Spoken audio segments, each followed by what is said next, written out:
there is a lot of opportunity to both explore and fulfill requirements at the same time. One of the great things about a liberal arts curriculum is that you are asked to take a wide variety of courses. You are asked to take a lot of different types of courses. And so you can be exploring and testing out possible majors and fulfilling general requirements at the same time. So these are not mutually exclusive choices, but you may find yourself emphasizing one or the other, and that may help you make decisions. If you have certain plans, that can be an important way of figuring out how you want to start as well. Certainly we mentioned things like preparing for medical school or majoring in sciences. There's obviously going to be foundational work that you're going to need to do right away. And so if you are thinking about something like that, you're going to need to think about taking a laboratory science in your first semester. But there are other kinds of courses, fields of study that may not be in sciences, but that still would encourage you to start early and to take a particular sequence of courses. For example, our music department, our architecture department, these are departments that want to see people take things at different points. You know, there's certain courses that they recommend for first years, certain courses they recommend for sophomores. So anything that you are thinking about, even if you're not sure about your certainty level, even if you're not sure you're going to pursue this all the way through your Barnard career, if you just want to test it out, I would encourage you to look at the website of that department. You'll see in the listing of courses, starting on page 36, is it 37, that next to each department or program there is a website that you could go to specifically. And I'll also show you a little bit about where you can find more information so that you can find out if there is a recommendation of where to start and when to start. Many times you may find that there's some flexibility and you can start now or you can start later. Another thing that you'll note on the screen is if you're thinking about studying abroad, and many of you may be thinking about it now, many of you will actually not end up doing it. There are plenty of students who decide that there are things they need to do here at Barnard rather than going abroad, but many students do go abroad, often during the junior year. And there is a language proficiency required for that because Barnard puts a lot of emphasis on what are called immersion programs, in contrast to what we might call island programs. If you are taking classes with American students taught by American professors and you just happen to be in Florence, Italy, that's not quite the cultural experience we're hoping for you. We would like to see you studying at a university in Italy with Italian students and Italian professors, and so of course you need to know a little bit of Italian to make that work. So there is a language proficiency expectation. So if you are thinking about going abroad to a place where English is not the native language or you don't already have fluency in that language, you want to think about whether you need to start that language or continue your studies in that language right away.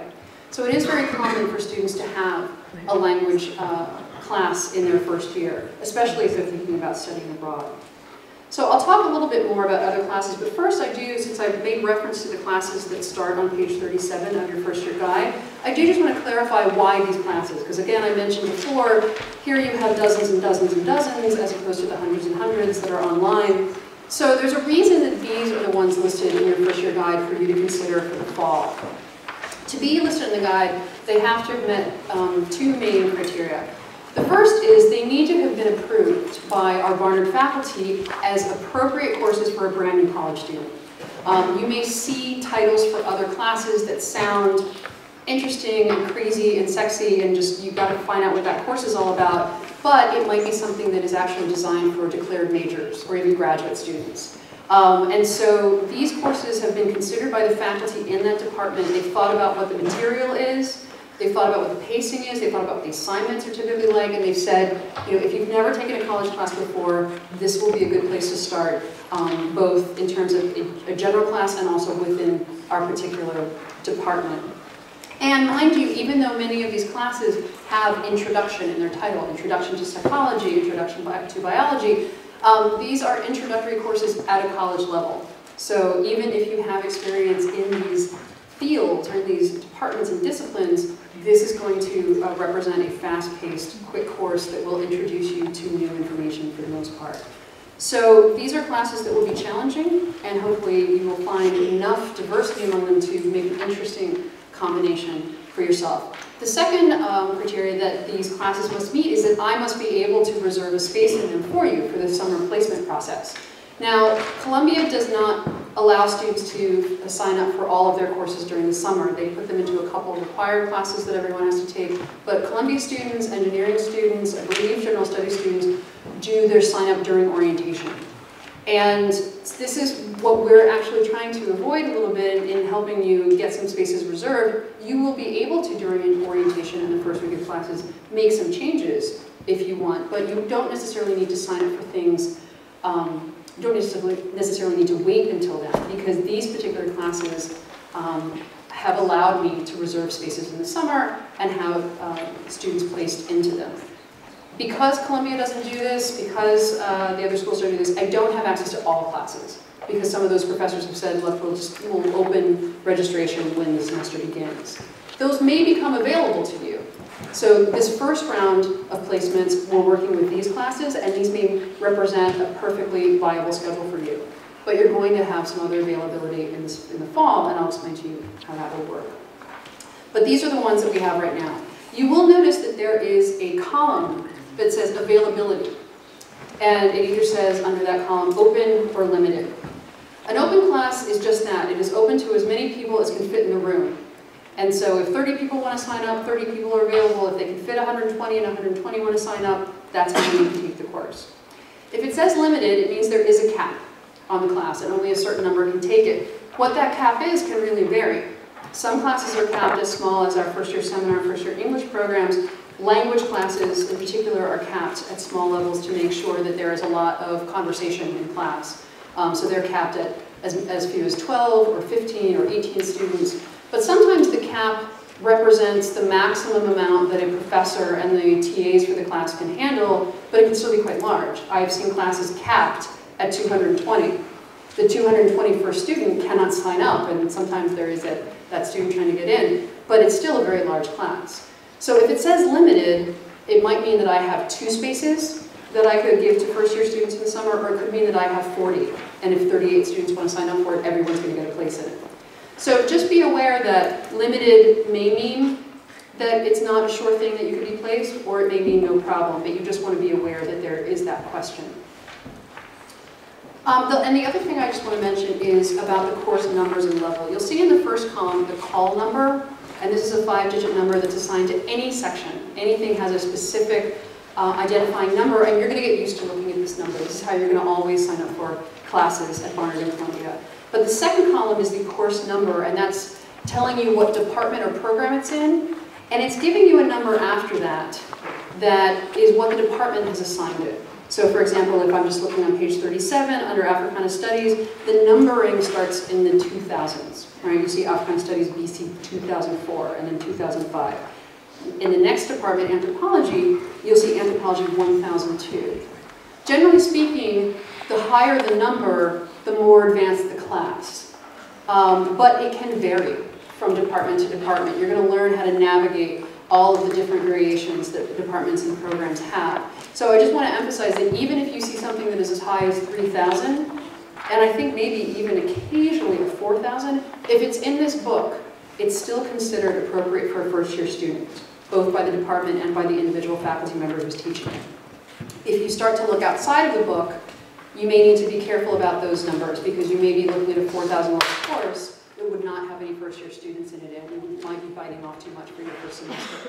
So even if you're looking at other courses, you're not going to be able to sign up for them until the fall, so you'll have plenty of time to talk to your advisor and other people about whether they're appropriate courses for you. So a lot of what people use as a guideline to choosing other courses have to do with requirements. And so if I could back up in the guide to page 12, and this is where the guide talks about what you will need to do in order to earn a Barnard degree over the course of 4 years or so. So we talked about the first year foundations. I won't talk a lot about the major, but that is something that you're expected to declare later, and you have lots of time to explore, to test, and to make sure that you are comfortable with your choice before you actually have to declare it. So what I want to talk about are these things called general education requirements, and what we also call the 9 ways of knowing, because there are 9 categories of types of classes, types of thinking, types of approaching different kinds of works, different kinds of studies to help give you a broad education, a liberal arts education. And I won't go into each one of them because, as you'll see, most of them next to the title of the category indicate one course. If you take a particular course that's been approved for that category, one time, one semester, you check it off, you're done. And most of the time these categories have dozens of courses that have been approved. Some of them have as few as 30 courses that are approved. Some of them have 100, 200 courses that have been approved. So there are any number of ways to fulfill these requirements and any number of types of timing. When you need to take them, when you could take them, whether you should take them earlier, whether you should take them later. So the only ones I really want to talk about today are the ones that often require more than one semester. And so it may influence when you want to start them, how early you want to take them, whether you want to think about them for your first semester.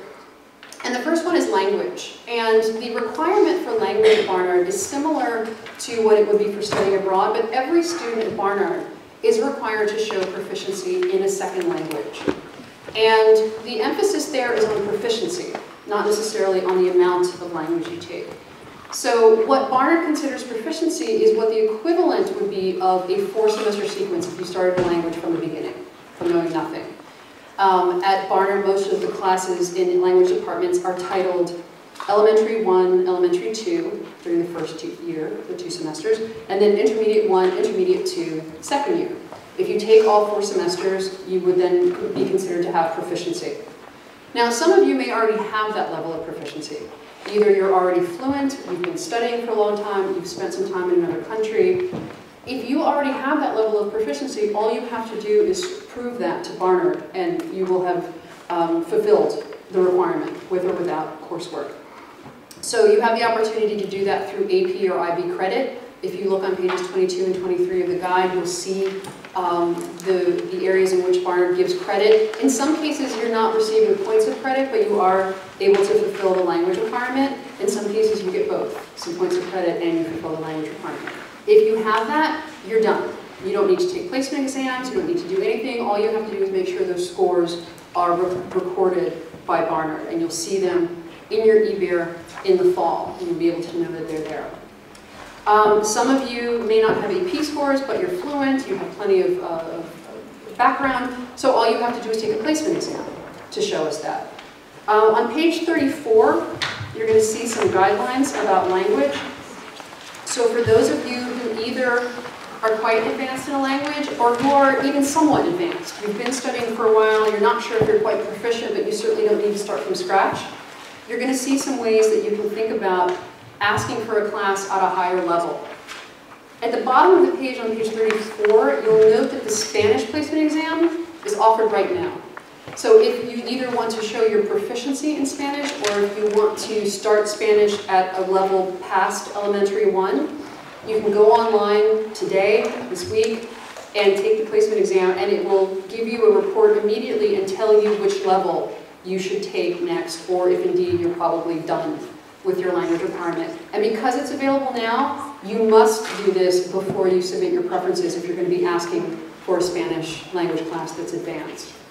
With everything else, you may remember that when I talked about orientation, the placement exams are offered then. So there's a little bit of guessing work, a little bit of estimation that you'll be asked to do if you want to ask for a course that is higher than elementary 1, but you're going to have to wait to take the placement exam. There is some information here on page 34 for some frequently taught European languages. For other languages, you're being asked to estimate, and I will have a post on the blog later this week just to kind of help with figuring out what your comfort level is versus what an elementary 2 class would be or an intermediate 1 class would be, but I'm not sure it will help you exactly pinpoint it the way a placement exam would certainly.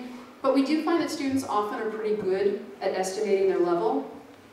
But if the placement exam in August gives you a slightly different result, the language departments are expecting some change. They're expecting to help students find the right level. They're ready to help you find a different section than the one you signed up for. So we're going to ask you to go ahead and make your best guess, make your best estimate now, get you a space reserved in the hope and perhaps the likelihood that it will stick, and if it doesn't, you'll have plenty of people to help you change.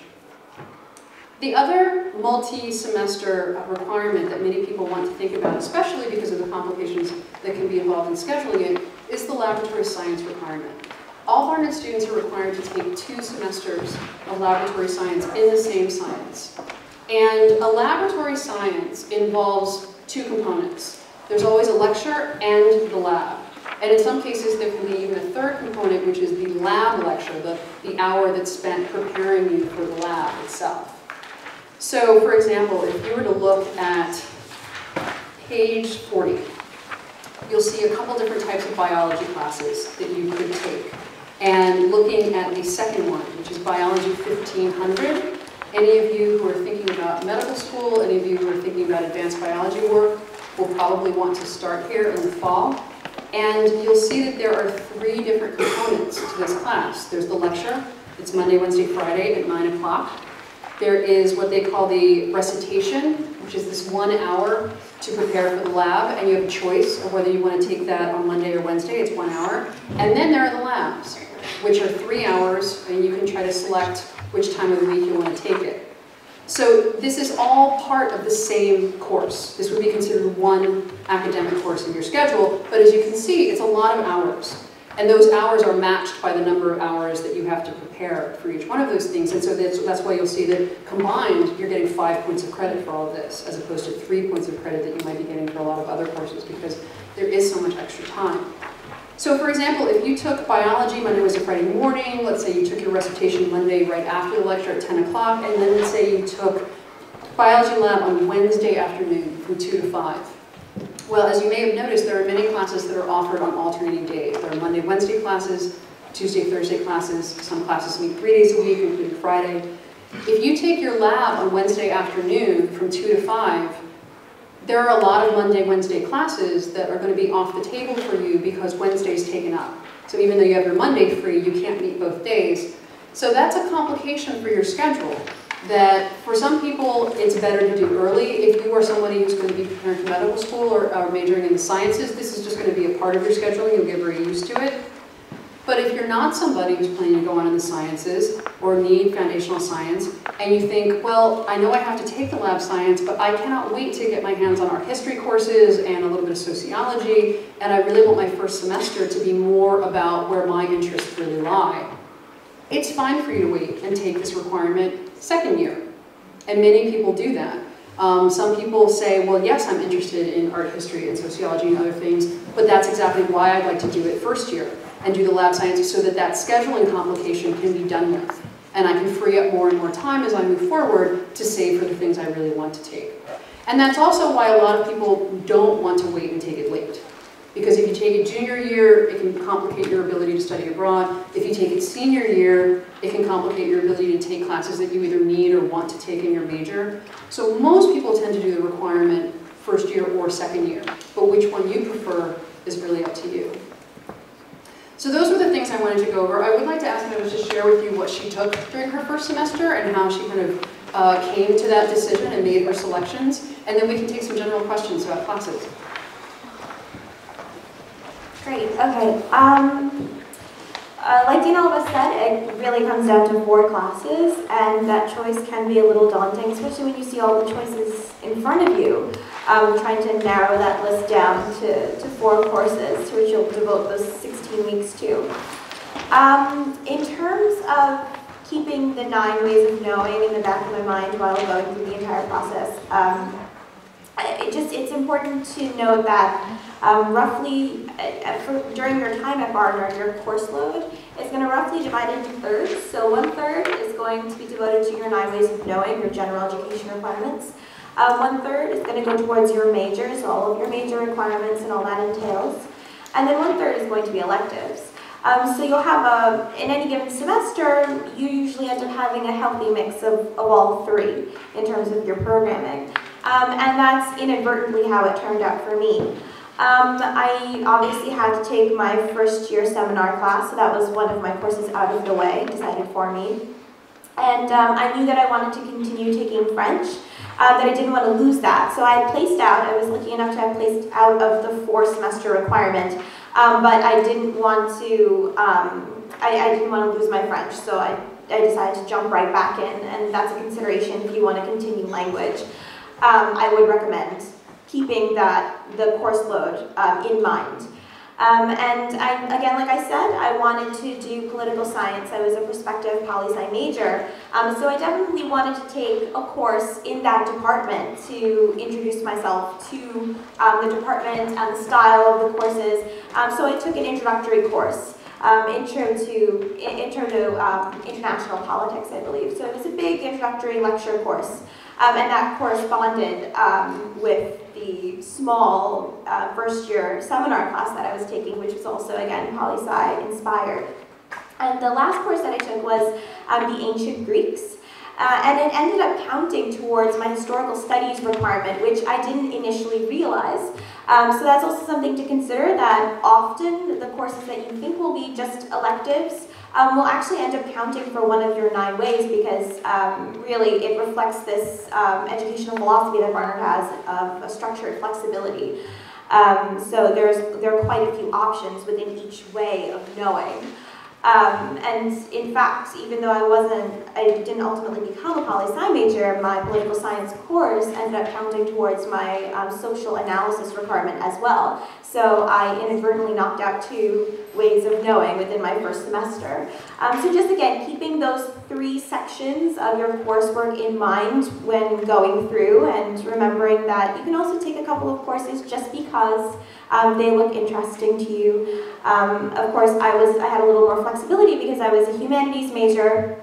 I knew I definitely did not want to go into the sciences. So if that's more your thing, or you're planning on being pre-med, of course those sciences and those labs are going to change your focus, and your humanities courses might be a little more deliberate in choosing which requirements you want to fulfill and which courses you're going to take that correspond to them. So just things to keep in mind.